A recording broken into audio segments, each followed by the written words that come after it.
so much for joining today. How are you doing today? I am doing well, Matt. I'm doing all right. Good, very good, very good. So the first question we always start with is, what are you drinking today? What's the coffee today? So, the coffee today is, even though I am Colombian and it is a Colombian cup of coffee, I have it in a very non-Colombian fashion. Okay, So, no milk, no sugar, no sweeteners, no creamers, just straight up black coffee.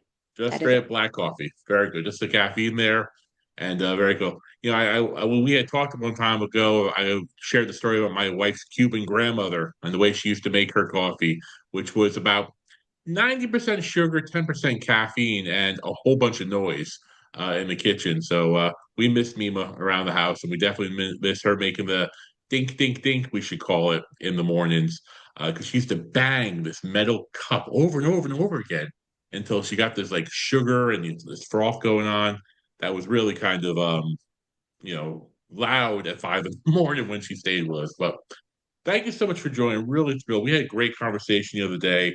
I'm really excited to get into some of the things we wanted to talk about today. But for everyone out there, maybe just do a little bit of introduction of yourself and what you do and your role out there. Of course. So, I am Juliana Londoño, she, her, ella pronouns. I am a licensed mental health therapist in the state of New Jersey. I work for a private practice where I'm able to serve the Latino community, the BIPOC community, especially since I am bilingual.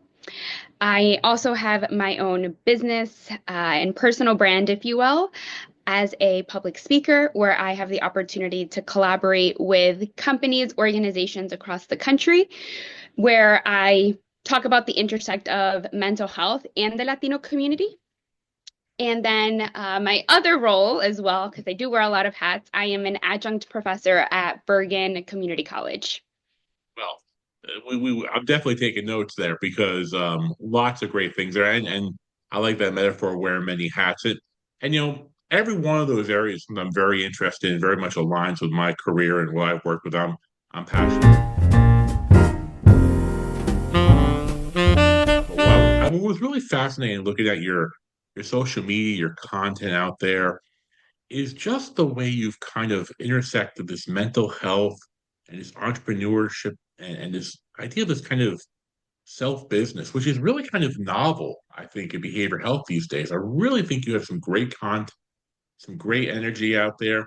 And I've been looking through your content. One of the things that keeps on coming up, you use this phrase, stepping into purpose, which I Mhm. think is awesome. And I gotta tell you, you're an inspiration to a lot, including myself out there who's trying to step into a different purpose. But talk a little bit about that. What does that mean, stepping into your purpose? What does that mean for you? And how does that relate to kind of the work you do? And go. I can tell you want to talk about that. I'm really interested to hear what you say about that. Yes, a lot of me stepping into my purpose, I realized came from a place of first and foremost recognizing my privilege of being Latina, going on to pursue higher education, get my bachelor's, get my master's, something that is so challenging for so many folks.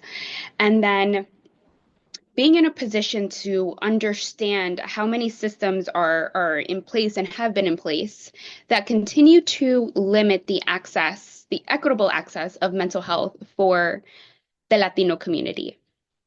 And being in a position where I could actually do something about that was incredibly eye-opening. And that was really the pivotal moment. And it was quite frankly and honestly filled with rage that I said, I can do something about this, right? I can go out and connect with folks outside of New Jersey, right, where I am legally able to practice clinically. However, I felt that my purpose was for more. It was meant to be greater. It was meant to be outside the border of New Jersey. Even though, again, I love what I do, I love the folks that I'm able to help in New Jersey. Why limit myself to New Jersey? Julianne, that's such a great topic. And I was at a conference a few months ago, and it was a really great speaker talking about mental health. And one of the things they said, which really stuck with me, um, was that mental health treatment has been based on this, therapy, 1 hour doctor, therapy with a therapist, kind of 1 hour. We can't scale that to meet the needs of everyone out there, right? And not that there's anything wrong with being with a psychiatrist, psychologist, a therapist, 1 hour sessions, group therapy, but that can't be scaled to meet the needs. You know, Correct. and so one of the things that I think you're doing is this idea of getting out this and you know how do I get that message out to others? How do we get other resources out there? How do we mobilize a community? You know, both online and brick and mortars type communities. I gotta tell you, you have such a great idea there. It really is accurate because there's just not enough doctors' offices, therapist office, and sessions to go around. And maybe that's a different way of doing therapy.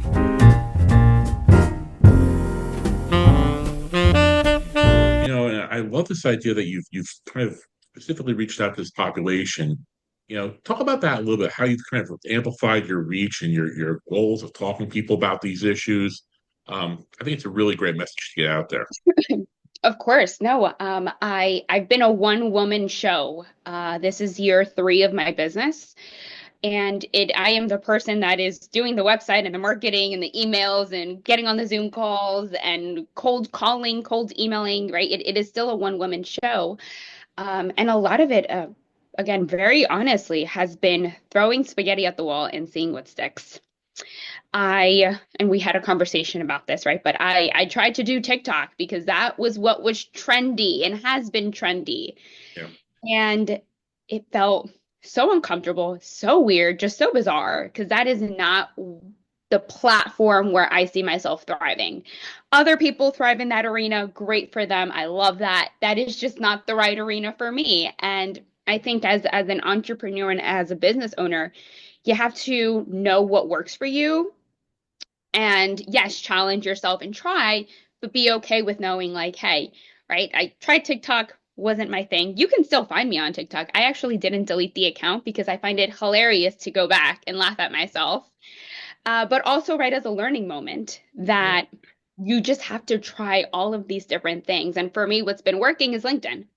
Yeah, I gotta tell you, that spoke to me so much because, and I think I shared this, for me, even doing these video series and being on LinkedIn, really a big pivot from where I was a few years ago.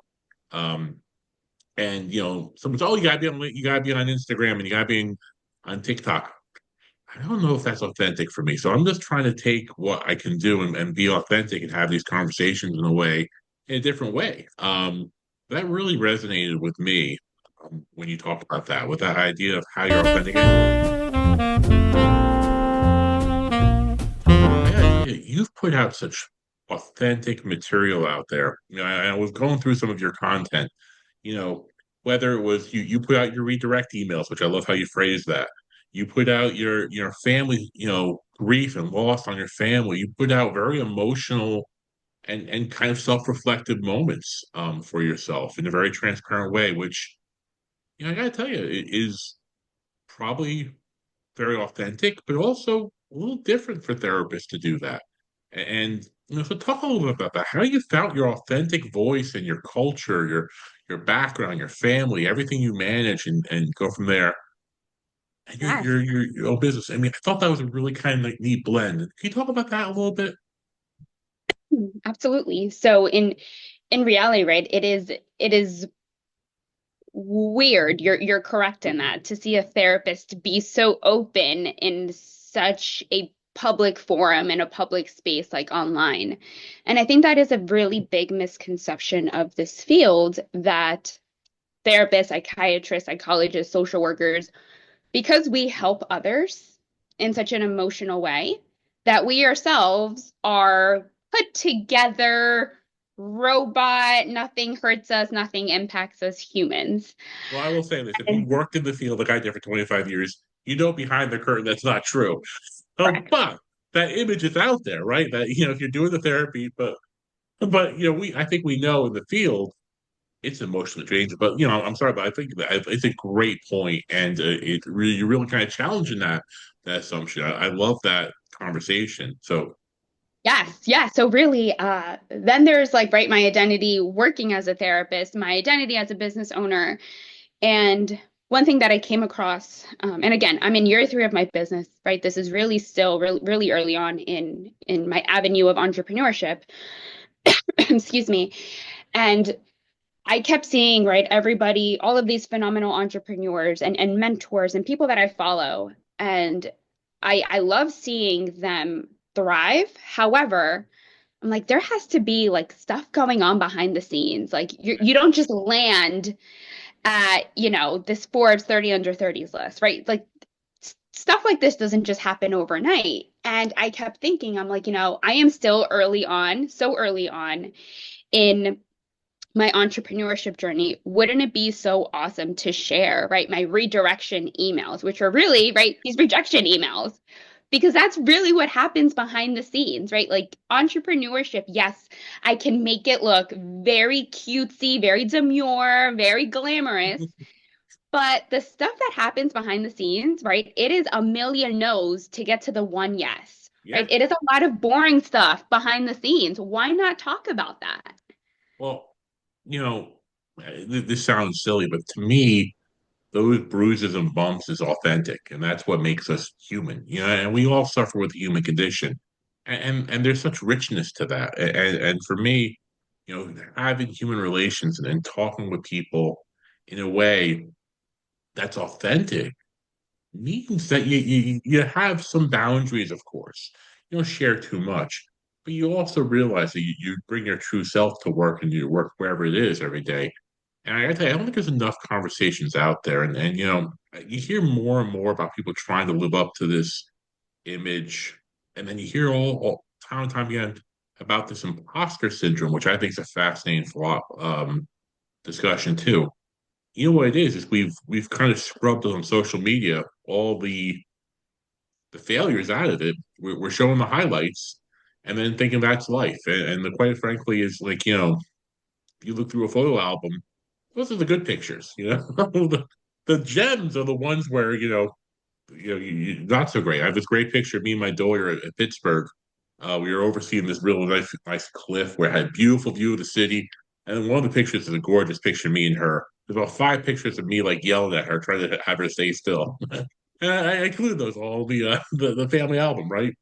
And so I love what you're doing in another authentic way with your company, getting out there and branding yourself in a way that, hey, this is my journey. And I just think it's so important that we own that. Behavioral health, it's a very regulated industry. For example, your license, you know, you only can drive certain miles away to another state, and you're not able to treat without a license from another state. And there's regulated, and there's therapy, and there's all these things that incorporate that therapy. And you kind of say, hey, I'm going to do little things differently. Yeah, I'm going to keep my therapist job here in New Jersey and see clients. Absolutely. But you've also said I can broaden my reach. How has it been received out there in the field? Have you heard positive, negative comments about that? Like, where's that gone? It has been one of the most rewarding journeys, especially when, and I've had the opportunity again to collaborate with incredible companies, organizations, but it's when I go to schools, especially colleges and universities. Yeah. And this has been such a frequent comment that I get, and it fills my heart with joy and happiness, but at the same time, I wish it wasn't true. So let me explain what that means. Especially when it's a community of first generation college students or folks that are a part of opportunity programs. And oftentimes I will get a comment from several people in the audience, or people will come up to me one on one afterwards and they'll go, you know what, Juliana, like, thank you so much for being here. You're the first Latina therapist I have ever met. Yeah. And while I am so happy that I am able to be in that space and bring that awareness and share resources and education, I really wish that wasn't true, right? I don't want it to be the exception that, oh my gosh, you meet this Latina therapist for the first time. And I don't want it to be the only time. Yeah. Why do you think that is? What have been so? Because I was looking through your content. You have a chapter in a great academic book right now, and you talk a little bit about some of the barriers college and university students face, and especially, so. Why do you think there's not more diversity in the therapy field, in the social work field? Can you talk about that? Right. And this is no secret, right? The field of mental health is majority white, affluent women. And when we think of going through a KCREP accredited program for a master's degree, right, you're looking at, and KCREP is the accrediting board Mhm. for, I think, over most states at this point. And you're looking at a 60 credit master's degree, right? For reference for folks tuning in, right? A lot of dog programs start at 70, Yeah, right? So you're 60 credits, you're getting a master's, you're working towards, again, all of these requirements for KCREP to get your license in the state that you are in. And you're really looking at 2.5 years at the fastest you could do, if not three. And you're thinking of not just the student loans, right? It's resources are very limited once you get to the graduate level in terms of grants and any other programming. You're very limited to just loans. yeah, And on top of that, you have to complete all of these clinical hours where it makes it so challenging to be a full-time student, complete these clinical hours in order to graduate, which is around 25 hours a week that are not paid, yeah. and then maybe have enough time to eat, breathe, sleep, and work another job to live and sustain yourself and or your families. Yeah, well, my wife's a social worker, and she's was going for her master's program, her first year or two of marriage, and she was doing the working full time internship, school, and I did everything I could to support her. But I talked to one social worker one time who said it really tests your passion, and counseling is the same realm. And I think there's some programs out there that are starting to get into the right arena. For example, New Jersey has a behavioral health loan redemption program. If you're working for certain nonprofits in behavioral health, we need more of those. If you ask me, I'm going to advocate for that. Use our platform to talk about that. Um, and then, quite frankly, the other part of it too is there's really a pay disparity with when you talk about counsel and social workers out there. Over the years, I've worked at a psychiatric hospital, hired hundreds of social workers, and I also counsel a lot of people who are thinking about going back to school. And sometimes if people are talking about, hey, I'm not sure if I'm going to become a social worker or a counselor or maybe a nurse, I'd say, well, you make a little bit more and you can do it a little quicker if you become a nurse. And that was the kind of sometimes the defining um, decision. They wanted to become a counselor, mental health therapist, but they say, hey, I can make X amount of money quicker by becoming a nurse. And they chose that pathway. So I think all those avenues lead to exactly what you're talking about. There needs to be more outreach out there, and there needs to be more role models out there too for the position. So, such important work you're out there talking about that work, and I think it's really an amazing field. And I am hoping as we kind of expand behavioral health access, and we talk about this more and more, you figure ways to monetize it a little differently than Yes. doing individual sessions. You figure out how you monetize a little differently than just working in an institution. You could do those great opportunities. But you're kind of working that arena of, hey, I'm going to do individual counsel, but I'm going to figure out ways to build a business and brand around that. Awesome. I want to talk about one thing real quick, and it's a little bit about DE&I and around social working and counseling and mental health. So I remember I was an HR leader at my organization. Someone came up to me and said, Matt, you guys don't hire many male African American social workers. I said, well, have you been to New Jersey Association conference? There's not many African American social workers out there going for that degree. And we, um, talk about that a little bit. That's a passion of yours. How do you get more people to go into this field and start going with that degree? I mean, any thoughts there? Any you know, words of wisdom you'd have for someone going out there into that field right now? Absolutely. And I would agree with the mentee you had, right? That it tests your patience. And I think if you have the right support system, you can do absolutely everything you set your mind to. And right for me, that has excuse me, for me, my support system has always been my mom. Right. So throughout graduate school, right, having the opportunity to live at home, having the opportunity to come home to a home cooked meal, right? Like these are things that, although might seem nuanced to some, right, for some of us, like it is such a blessing to say, right, I can go through this program and there are cost saving measures that I can have in place, right? So whatever that support system looks like, creating that. And it might be, right, it might be that your family doesn't support you, or it might be that your partner or friends don't support you. And it's okay saying, these might not be my people. Find new ones. That is okay. Absolutely. Well, that's great advice, and you must be very proud of yourself for what you've accomplished so far. I think it's a great discussion to talk about that and go from there.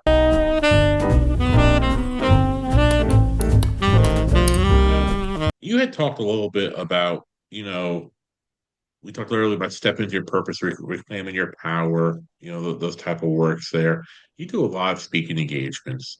What are some of the topics that you really like to cover in those speaking engagements? And one of them I found that is really interesting is just talking about your journey in an authentic way. Um, what's been the reaction when you share your journey to others? Yeah, so that is one of my signature talks, from therapist to entrepreneur, the unlikely journey of this first gen.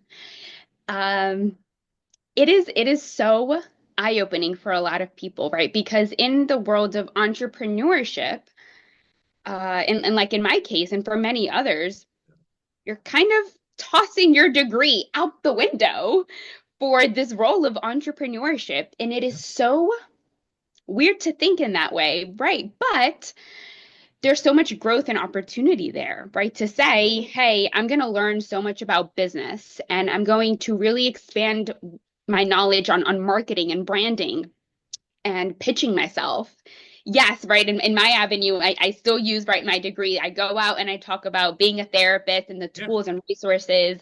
However, at the core of entrepreneurship is business. yeah, And it feels like this, like in this world of mental health, as a professional, we should be okay with making pennies. And when you step into entrepreneurship, it is the opportunity to see that there are thousands, hundreds of thousands of dollars on the table. And you then have access to that. And with that comes the opportunity again to speak across state lines and speak to, I've had audiences of 400 people. And that's where it's weird, right? Because a lot of people don't understand how I have a master's degree, but here I am going to Google University trying yeah. to find out everything on business. And it's I am typically welcomed in terms of like, whoa, Juliana, this is so cool. Like, how do you do that? And then I see for a lot of folks in the audience, like their brain will start to kind of turn the wheels of like, wait, you're telling me I can do this too? And yes, right, everybody could. It's just not the norm of, right, higher ed overall, right? Nowhere in my bachelor's or my master's did we ever talk about entrepreneurship or doing something other than the typical standard route. Well, for me, like I said, I worked 25 years in one healthcare organization. It was a nonprofit psychiatric hospital and wonderful place to work. But taking risk and thinking creatively and behavioral health are sometimes a little challenged because you know what? It's about safety, it's about regulation, it's about all those aspects of it. Boundaries are really important. And when you have, the idea of being an entrepreneur or starting your own business, you have to take some risk and calculate risk. You have to tap into your own kind of different perspective. And I think, over the years, working with many social workers, many, very amazing individuals, it was a challenge for sometimes them to think a little bit about their own finances or making money. Even we had conversations about, hey, we have to have X census to keep the place organized. You sometimes you met with, well, I'm only here to really help people. I'm like, well, we still have to pay the lights and we have to turn on the, feed the patients and there's paychecks. And I don't know if we cover that enough in the training for these fields of even when you get into a private practice type business and I've heard from many therapists over the years who start their private practice who are like, I didn't realize billing was so hard. I didn't realize that was that issue. And it really is such an important part of the overall landscape of it. And if you will ask me, one of the biggest barriers to mental health treatment out there is insurance, processing payments, is the challenge of doing that. How many therapists basically say I don't take insurance really anymore? Um, and what does that do? That prices a lot of people out of therapy Course. because there's just not insurance there, and insurance has not made it easy to do that, to be a network. And that's a truth out there that maybe not people are talking about. And so I think you have a great point about, hey, look, there's all these new tools out here, social media, entrepreneurship, speaking engagements. There's different ways of doing a behavior health focus that in many ways that's what Espresso and Matt's about. I'm doing a lot of what I did in the past in a very different format. Well, that's why I was so interested in talking to you because I love your perspective about this. And what do you think about all that? I mean, I said a lot there. I'm not sure what your thoughts are on all there. No, right. I love it. And again, I fully agree that given the age of just social media, the internet, right? I was just listening to a podcast where 70% of the world now has access to Wi-Fi and reliable internet.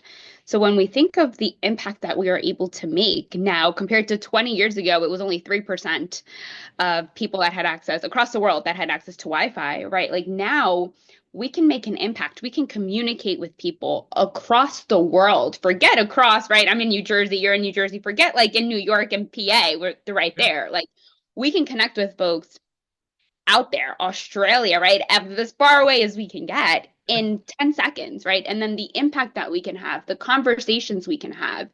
And we no longer have to work in this cookie cutter model of the cubicle, of the office, of one-on-one therapy, right? It is so much broader. And I think as a whole, if a lot of us start to think in that capacity, we're not only opening doors for ourselves, but for all of these conversations. yeah.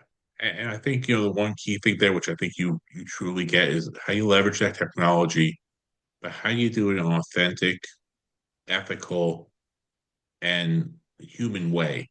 And I think that that's the secret sauce to me is that, yeah, it's great that we can have, conversations across the world, but they still have to be meaningful human connections. And, getting back to what we put out social media is so much of just the best moments, the highly edited version of things. A lot of it too is also about that longing to connect. I heard a speech many years ago. I was a year before I graduated college by someone named Andy Rooney, who spoke on 60 Minutes. He was a famous commentator, and he was talking about this is 1997. So yeah, I'm a little older, and was talking about the fact that he's like, "Do you think you're happier today because you can email somewhere around the world, or do you think people 200 years ago were happier knowing everyone in the town?" And I think Wow. what he was speaking, yeah, it was profound, and it really was interesting because it was before social media. And I think it's only amplified since that. And I think that's really that disconnect between mental health is like we're more connected and more disconnected. That paradox there. And so if we can blend that connection to more access, I'm all for it. Um, and I think that's what it really matters that we have these conversations, different platforms.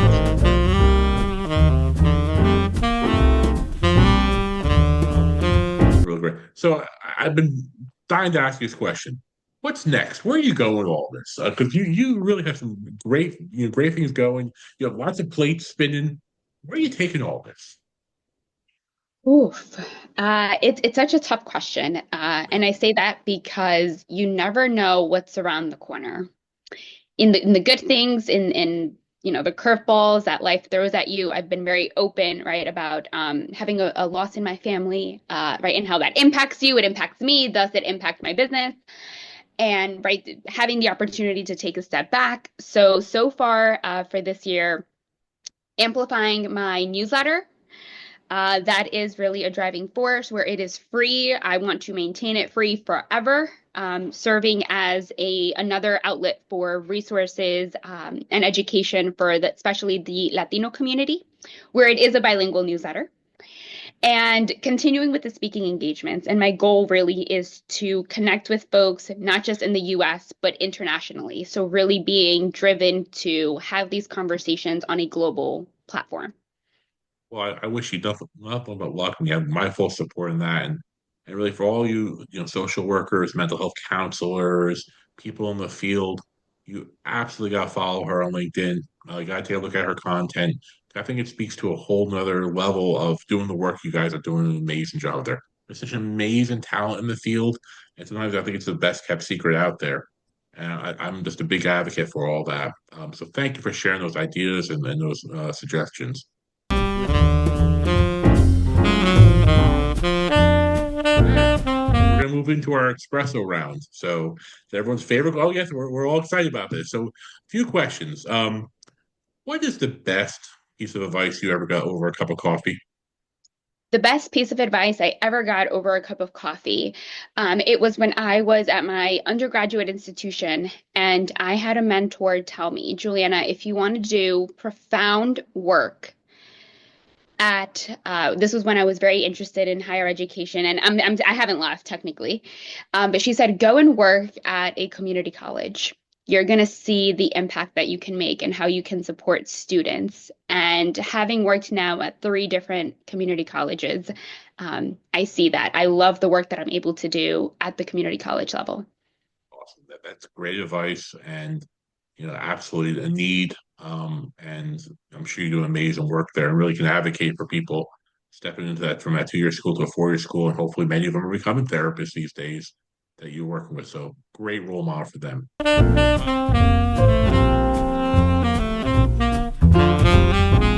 You get a lot of leaders who watch this show. Um, what piece of advice would you give leaders over a cup of coffee right now? To remember that no matter where you are in that corporate ladder or whether you're the entrepreneur connecting with others in the field, to remind yourself that at the core, we're all human. And we all have our own set of emotions and feelings, and we wake up on the wrong side of the bed or on the right side of the bed, and we sometimes don't know why.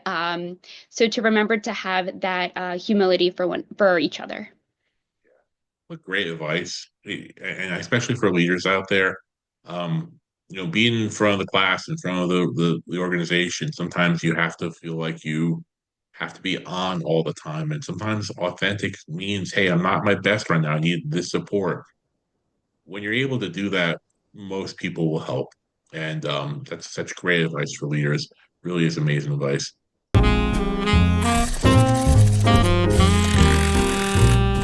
Last espresso round question. You can have a cup of coffee with anyone, anywhere, anytime, any place. Where you go and who you have a cup of coffee with. Oof. I'm going to go ahead and say I would have a cup of coffee with Brene Brown. I love the work that she has done with vulnerability, the power of vulnerability, her TED Talks, her books, and really learning from her on how she built her brand, right? If we think of some of the greatest social workers, therapists, people out in the mental health world, she has pioneered the personal branding and taking it to such another level.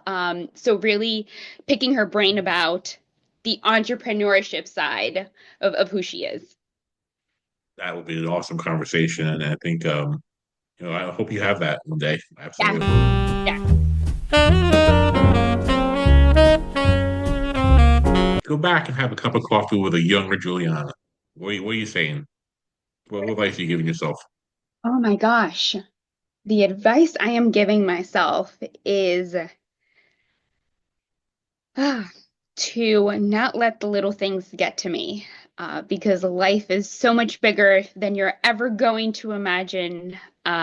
So to not sweat the little stuff, because in the end, right, you don't know what's going to be in your path, and what is meant for you will not miss you. So just Oh, keep it what was together. that? What's meant? What did you say there? I'm What sorry. is meant for you, it won't miss you.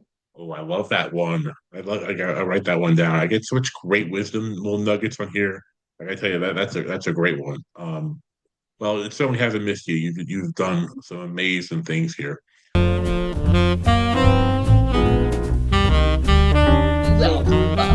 we will. What's meant for you won't miss you. I like that. I'm gonna use that one. Well, listen, this has been an amazing conversation. I mean, your journey, your ideas. I hope this isn't the last time we talk. I think we're gonna have a lot of things to share and support with each other over the next few years.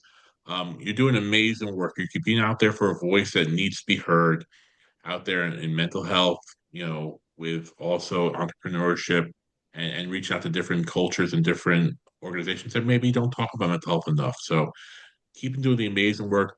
Totally worth a follow. And your web page is again, I'm sorry, what's your web Yeah, so page? my website, I like to keep it all very easy. My personal brand is the name of my business, which is my name. There you So go. that is very helpful. So my first name dash my last name.com is my website. You can find me on LinkedIn, on my Instagram. My at name, my tag name is the exact same, my first and last name. You won't miss me. Very, very simple. Well, thank you so much for joining for Espresso with Matt. I really appreciate it. Until next cup, everyone. See you out there soon. Bye.